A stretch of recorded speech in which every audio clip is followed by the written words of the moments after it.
अस्सलाम वालेकुम।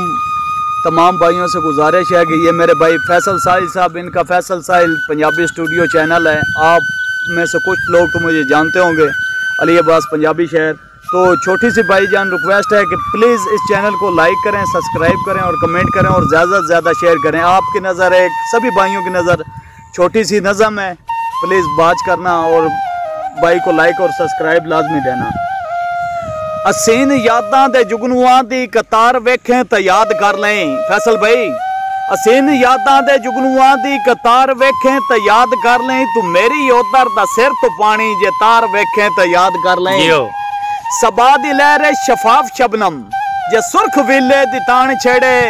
मैनवी फुल्लां दी हर कली ते निसार वेखें तो याद कर लें। आजाद जिंदगी दे शहनशाह किदाई बहारां दे मस्त मौसम। सरू दे बूटे ते तनहा पंछी बीमार वेखें तो याद कर ले। ते मलसरा ते किदाई कलियां मेरी याद च अपनी बां तू जे बन के मंगा। तू मेरे ना दा जे प्यार वेखें तो याद कर ले। ते मलसरा ते किदाई कलियां मेरी याद च अपनी बां तू बन के मंगा। जो मेरे ना दा तू प्यार वेखें तो याद कर ले। ते समझ के कासे तू मेरा कातिल काम बनेरे तू उड़ाउन लग्या। अपनी वीणी तो सरख मंगा बेतार वेखें तो याद कर ले। ते सफर भी जिंदगी दा हिस्सा होंदे न, कदी जमान ते रात आवी। कमर दी किरना दी मुस्कुराहट ते पार वेखें तो याद कर लें। असीन यादां दे जुगनुआं दी कतार वेखें तो याद कर लें। तू मेरी उधर दा सिर तो पानी जे तार वेखें तो याद कर लें। भाईजान एक छोटी जी और नज़म के लफ्ज संगत दा मतलब समझ आ गया है। साडी संगत जदों दी जफा कर गई। सीन सा टंग ले नून नागन बनी। गाफ गाली उम्र ते तबाह कर गई।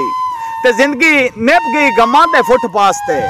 और दिल कई दी मुहब्बत दा प्यासा रहा। नैन लड़ते रहे, रूह झगड़दा रहा। मेरा बन के मैनू लुटेंदा रहा। ते देंदा वत भी वफा दे दिलासे रहा। मैं तेयां दा मलक चौखड़ रकीबां खलोता रहा। ओदे याकूती होठां ते आसा रहा। साडे तंजीम दी इंतहा हो गई। ते बड़े अरसे दी गल है जो नहीं पीवनी। ओ चाहिया सौ चाह के सागर दी सौ। जिसम तेरा सुराई जिया वेख के मुड़ गरीबां दा पीवण ते दिल बन गया। लव संगत दा मतलब समझ आ गया है। साडी संगत जदों दी जफा कर गई। प्यारे भाईओ, तुहानू सारे ने गुजारिश है कि फैसल साहिल पंजाबी स्टूडियो भाईजान लाइक भी करो, सब्सक्राइब करो और अगे जितना हो सकता शेयर करो। इंशाअल्लाह इस तरह दियां तुहानू वीडियो अन करीब और ज्यादा मिलने वालियां ने। थैंक यू सो मच बंदा।